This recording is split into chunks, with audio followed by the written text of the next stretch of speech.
লালমনিরহাটের হাতীবান্ধা স্বাস্থ্য কমপ্লেক্সটি ৩১ থেকে ৫০ শয্যায় উন্নীত হলেও রয়েছে জনবল সংকট।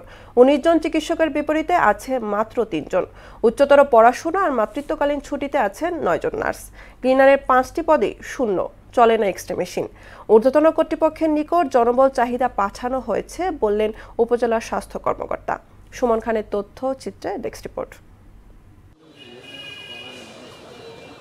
২০১১ সালে ৫০ শয্যায় উন্নীত করা হয় লালমনিরহাটের হাতীবান্ধা উপজেলা স্বাস্থ্য কমপ্লেক্সটি, কিন্তু এক যুগের বেশি সময় পেরিয়ে গেলেও এখনো বৃদ্ধি করা হয়নি প্রয়োজনীয় জনবল। ১৯ জন চিকিৎসকের বিপরীতে মাত্র ৩ জন চিকিৎসক দিয়ে চলছে প্রায় ৩ লাখ মানুষের সেবা। ২৪ জন নার্সের বিপরীতে নিয়মিত আসেন ১৩ জন। ক্লিনারের ৫টি পদই শূন্য।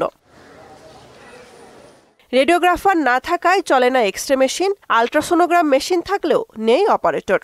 ১২টি ইউনিয়নের আমাদের চিকিৎসা স্থল হচ্ছে হাতীবান্ধা মেডিকেল, কিন্তু এখানে আমরা এখন এসে চিকিৎসা নির্দেশে দেখতেছি যে এখানে ডাক্তার নেই, শুধুমাত্র ২ জন এমবিবিএস ডাক্তার। আমরা চাই যে এখানে যেন মহিলা ডাক্তার দেওয়া হয়, একজন গাইনি বিশেষজ্ঞ, যাতে সবাই সেবা পায়। আমরা শিশু বাচ্চা নিয়ে আসি, আমরা শিশু ডাক্তার পাই না।